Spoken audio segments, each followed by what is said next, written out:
जो भी साधक भजन साधन में लगे हुए हैं, जो समझ गए हैं कि इस जीवन को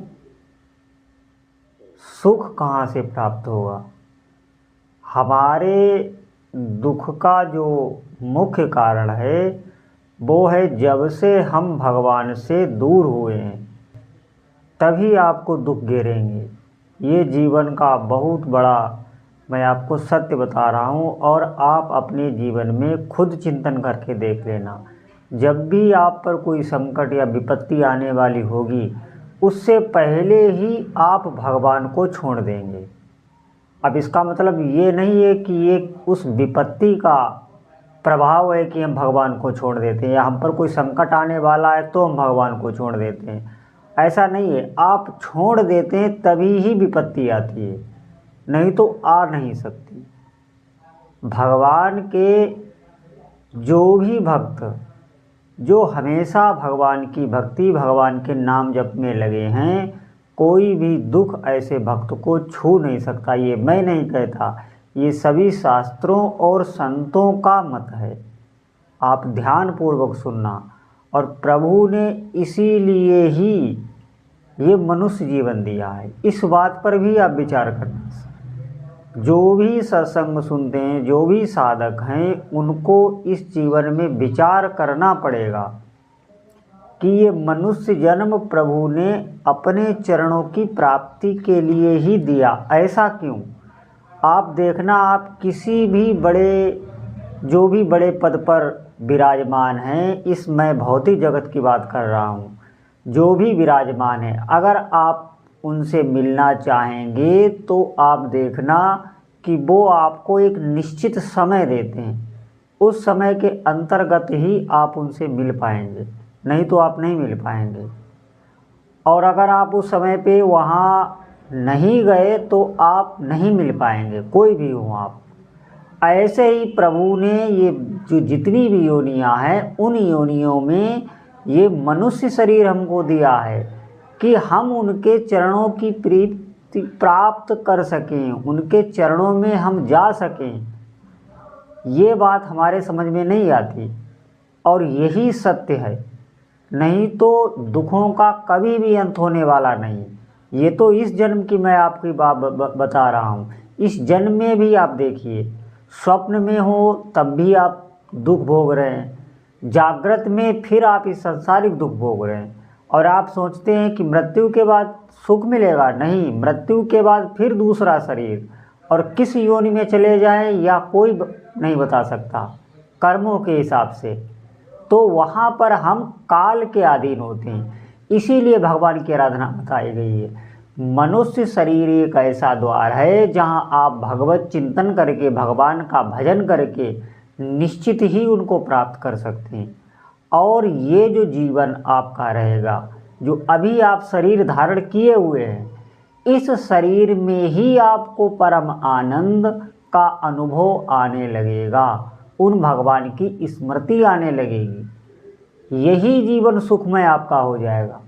जो इस समय वर्तमान में शरीर है, ये जो शरीर हम लोगों को मिला है, ये पूर्व कर्मों के अधीन होकर ये जन्म हमें लेना पड़ता है। ये भगवान की विशेष कृपा है कि उन्होंने हम पर बहुत ही कृपा की कि अपने मिलने का हमको ये समय दे दिया। इस बात को आप ध्यान रखना, कहीं भी आपको ऐसी बातें, ये बातें नहीं बताई जाती। क्यों?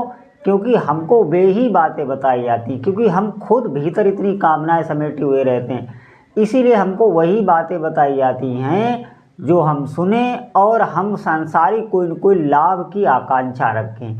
आपको समझना होगा, आप भगवत मार्ग में चलें, सांसारिक जितने भी लाभ हैं वो आपको स्वतः मिलने लगते हैं। ये भगवान की भक्ति का प्रभाव होता है, हम इस बात को नहीं समझ पाते। इसलिए मैं बार बार कहता हूँ, मैं हमेशा ये कहता हूँ कि आपकी ये कामना पूरी हो जाएगी, ऐसा मिल जाएगा। उसका कारण ये है कि आप भजन में लगो। जब आप भजन में लगेंगे, आपका समय व्यर्थ नहीं होगा। तो जितने भी संसारिक भोग हैं, मैं सच आपको बता रहा हूँ, वो आपके आस पास मंडराने लगेंगे। और लेकिन फिर आपकी चित्त की ऐसी दशा हो जाएगी कि आप कुछ भी भोगना नहीं चाहेंगे। जब श्रेष्ठ वस्तु मिल जाती है तो जो उससे नीचे की वस्तु हैं उनकी तरफ कोई भी जीव देखता भी नहीं। आप प्रकट में देख लें, जब उसे कोई बहुत सुखद, कोई बहुत सुख देने वाली कोई वस्तु मिल जाएगी तो वो दूसरी वस्तुओं की तरफ नहीं देखेगा।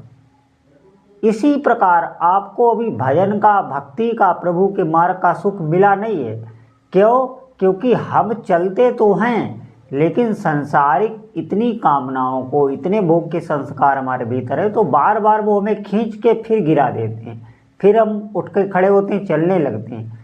हाँ, यहाँ पे ये ध्यान देना है, आपको रुक नहीं जाना है, आपको आगे ही बढ़ते रहना है। जब जब हम भगवान को भूलेंगे, उनके चरणों से दूर होंगे, तभी ही कोई दुख या कोई क्लेश आपको अशांत कर सकता है। नहीं तो मैं आपको बता रहा हूँ, अगर आप भजन में हैं, जैसे आप नाम जप कर रहे हैं, अगर आप नाम जप का इतना अभ्यास करने लग जाएं कि आपका स्वतः नाम जप चलने लगे तो निश्चित मानिए आप भगवत प्राप्त ही हैं।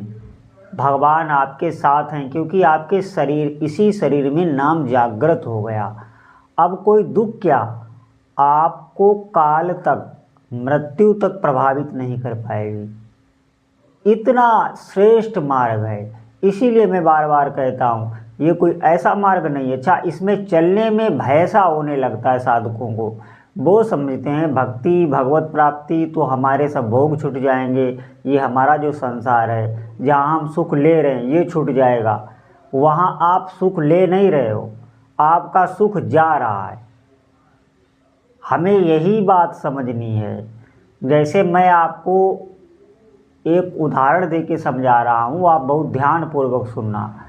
जैसे आप किसी नई जगह पे जाएं, कहीं भी नई जगह पे, और वहाँ बहुत ही भय का माहौल हो, बहुत ही खतरे का माहौल हो और आपको नहीं पता हो और आप वहाँ जाएं, तो आपका कोई प्रियजन आपके कान में धीरे से ये बता दे कि यहाँ पे बहुत होशियार रहना, यहाँ ठीक नहीं है, यहाँ आपके साथ कोई भी धोखा हो सकता है, आपके कान में बता दे, तो आप समझ जाएंगे। फिर आप वहाँ पे सावधान रहेंगे और आप सुरक्षित रहेंगे।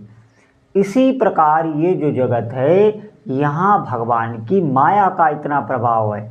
इसीलिए ये भगवान के शास्त्र, संत, ये जो भी आपको बता रहे हैं, ये वैसे ही कान में बताना है कि ये माया का ही खेल है, यहाँ सुख नहीं है, आप बेकार में यहाँ भ्रमित हो रहे हैं।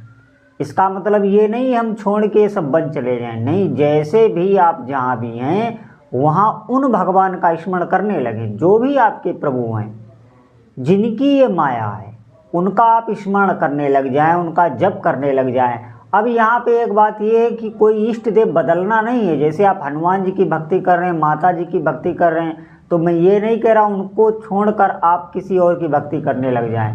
उनका ही आप नाम जपे, मंत्र जपे, जो भी आप आराधना करने लगे हैं, जहाँ भी आपका मन लग रहा है, जो भी आपके इष्ट देव हैं, वहीं पे अपना मन लगाएं, उन्हीं का निरंतर नाम जपें, उन्हीं का ध्यान करें।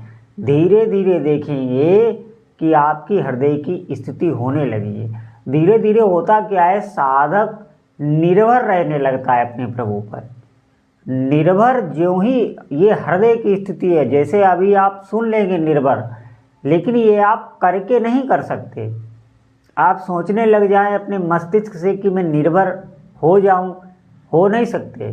स्वतः भजन से ये स्थिति आती। निर्भर भक्त की उसके प्रभु हर पल रक्षा करते हैं। जो अपने प्रभु पर निर्भर हो गया, जैसे छोटे बच्चे आसपास खेलते रहते हैं, मैया कार्य करती रहती है, वो सब कार्य घर के करती रहती है, लेकिन आपको ऐसा लगेगा कि उस माता का ध्यान उस बालक पे नहीं है। ऐसा नहीं, उसका उसी बालक पे ध्यान है। वो ध्यान देती है कहीं इसके कोई चोट ना लग जाए, कहीं ये कुछ भी इसके साथ कुछ ऐसा गलत ना हो जाए, ये कोई ऐसी चीज़ छू न ले जिससे इसको कोई भय या क्लेश हो जाए। ये माँ का चिंतन रहता है। आप जगत में देख लें, क्यों, वो जो छोटा बालक है वो माँ पर निर्भर है, इसीलिए वो निश्चिंत है, वो अपने इधर उधर घूम रहा है। ऐसे ही भक्त की स्थिति हो जाती है, वो प्रभु पर पूर्ण निर्भर हो जाता है। और ये निर्भर वाला जो भक्त होता है वो बार बार सोचता नहीं है कि मैं प्रभु की निर्भर हूँ, वो स्थिति होती है।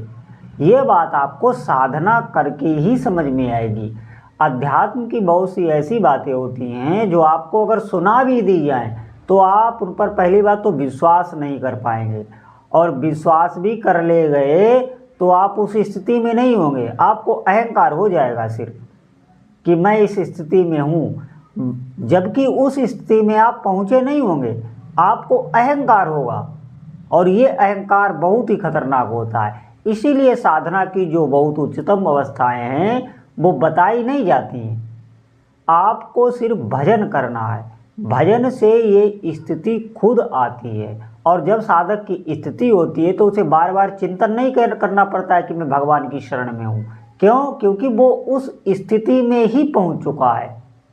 अब स्वतः जैसे आपको संसार का कोई चिंतन करना पड़ता है, हम संसार की स्थिति में हैं, हमें संसार के भोग अच्छे लगते हैं, हम इंद्रियों में रमण करते हैं, आप देखिए, तो आपको संसार का चिंतन करना ही नहीं पड़ता। माला लेके आपको बैठना पड़ता है संसार के लिए? नहीं। इसी प्रकार जब आपकी स्थिति प्रभु में होगी तो आपको माला लेके नहीं बैठना होगा, निरंतर भजन स्वतः चलेगा। इसीलिए मैं बार बार कहता हूँ ये अध्यात्म बहुत ही ये सत्य मार्ग है। ये कोई ऐसा नहीं है, बहकाने वाला नहीं है कि आपको बहका दिया जा रहा है किसी लोभ से। तो सभी साधकों से प्रार्थना है अधिक से अधिक भगवान नाम का जप करें, इसी से वो स्थिति हमें प्राप्त होगी, और कोई दूसरा मार्ग नहीं। बोलो जय जय श्री सीताराम।